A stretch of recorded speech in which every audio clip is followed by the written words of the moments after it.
came out of a roundtable where we were talking about vaccinating versus not vaccinating. You had a number of medical professionals. What's your takeaway from today's discussion? It was a little frightening to hear the conversation. Today in Virginia, we have 1,542 children in ICU beds somewhere throughout the Commonwealth.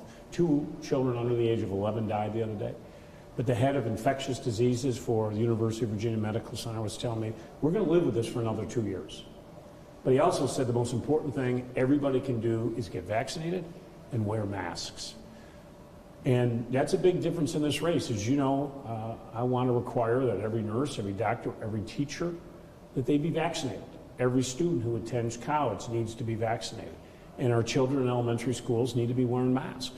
My opponent says day one, all masks come off and no requirement for people to be vaccinated. I just think that's life-threatening. It's dangerous, as they all attested to today in this roundtable. You know, we've got to beat this COVID pandemic. That's how we keep our schools open, we keep our economy strong. You know, I'm good at job creation. I brought in 200,000 jobs last time I was governor. I can tell you right now, businesses are not going to move to a community where they have high infection rates and low vaccination rates. So it's about our health. There's an economic cost. You know, I heard numbers in there today. Someone goes into an ICU for COVID, it's a $300,000 bill. So there's just, we've got to get serious about it. As governor, I want to see everybody vaccinated, and people need to wear the masks, and the children need to wear the mask. I'm just trying to keep everybody safe. Very good. So would you mandate mask wearing as well as vaccinations? What I will always do is follow the science, but clearly they tell you through our K-12, the children are required now to wear masks. That is something that we would need, that we could do. I mean, I can, as governor, I can do things for our state employees, as you know, but I wouldn't have the authority, but I clearly would always use the bully pulpit to make sure, and if you read, I just came out with a whole new plan, Virginia's for Vaccination Lovers, mobile vans throughout the Commonwealth. I think we have to really step up the testing. They talked about that in there today, that children who have sniffles immediately should be taken out of the classroom and immediately given a test. And we need to do that as fast as we can, but we ought to have the capacity of testing all of our children. But when I tell you today, 1,500 children with COVID right now in hospitals, many of them fighting for their lives.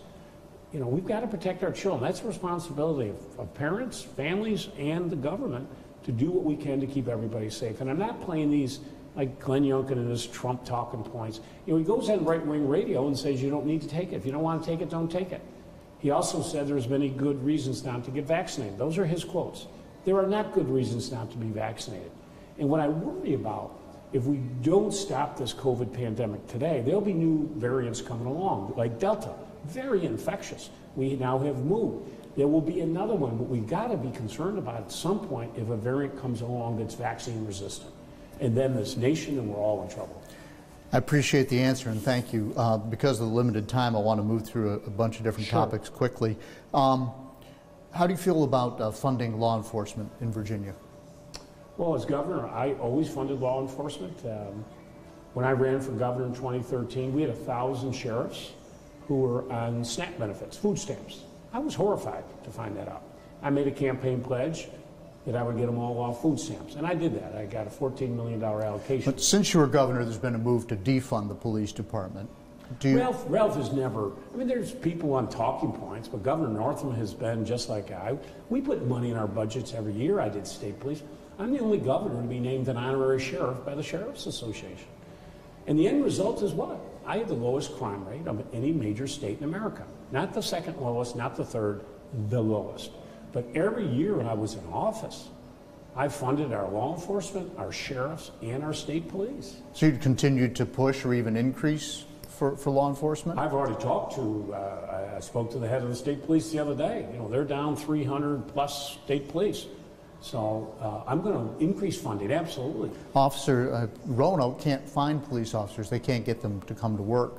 How do you fix that problem? You've got to increase pay. You've got to increase benefits. You've got to do better on their retirement benefits. I mean, these men and women put on the uniform every day, and I thank them every day because, you know, they're keeping us safe. Your job as governor is to keep your community safe.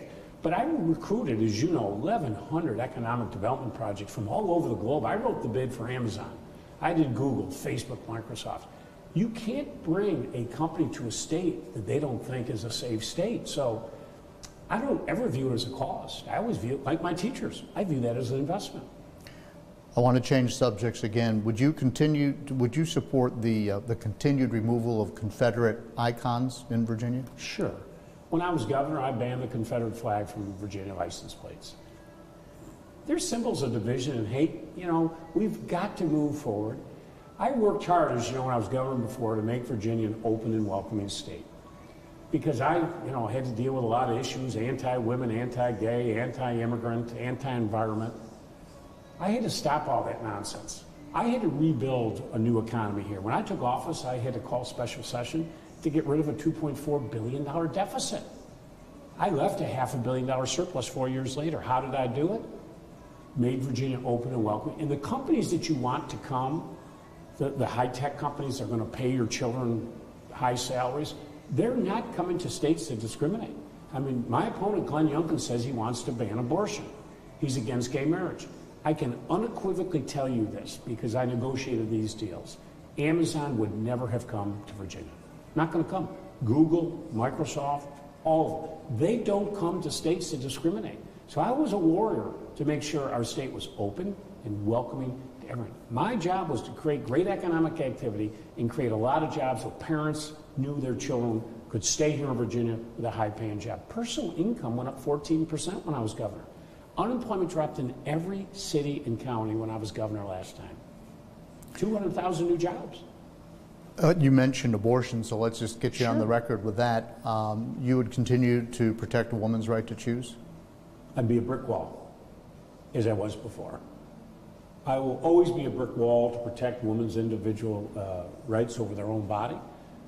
And I got the Brick Wall Award from Planned Parenthood and other groups. These decisions should be left between a woman and their doctor. And they're tired of politicians, male politicians, telling women what to do. So I will always make sure that Virginia is an open, welcoming state. Absolutely. Murders and shootings are way up in Virginia the past year. What would you do to fix it? And they're up, as you know, throughout the country. I think COVID and all the issues around that have led to this issue that we have with crime up around the country. I think, well, number one, as I say, I want to raise law enforcement pay.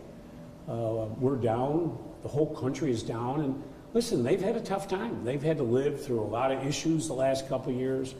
They're not getting paid. I mean, you always have to remember, law enforcement, they're parents too, and they have to provide for their families. And if we make it so tough and we're not paying what they deserve to be paid, they're going to go find another profession. So raising that pay for law enforcement is absolutely critical. And as I say, I believe our state police today is down 372 or whatever, something like that. We need to fix that. I want all of our positions filled. We have to keep our citizens safe. On the other side of the coin, how do you protect certain communities from their perceived threat from police shootings? So it goes to the issue of qualified immunity. And what I've always said is called qualified for reason. If there's a law enforcement officer who every day goes out and acts in good faith, they will have 100% protection of the state.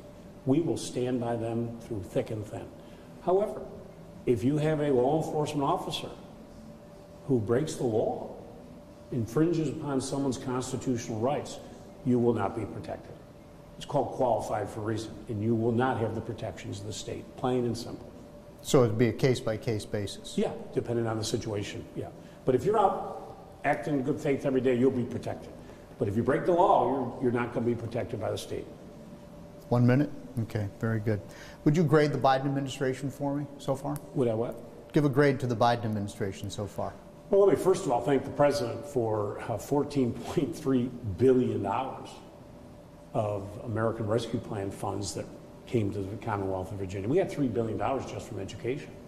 We've got about $4 billion for, 4.3 actually, for our state, 2.7 for our localities. So, number one, I want to thank the president. I don't know where Virginia would be today if we didn't have that $14 billion. Number two, I want to thank him for his leadership on COVID. He's been out front. We lived through the insanity before, and unfortunately, we've just gone over 700,000 deaths in America, many of it because of Trump and the foolishness that went on for years. We got $77 million here in Virginia just for vaccinations from the Biden administration. So, thank him. I thank him for the money he brought to this state. I thank him for the work he's done on vaccinations. How about Afghanistan? Well, Afghanistan, listen, I'm not the commander-in-chief, and I'm not privy to the data that he has. But you think about, those families.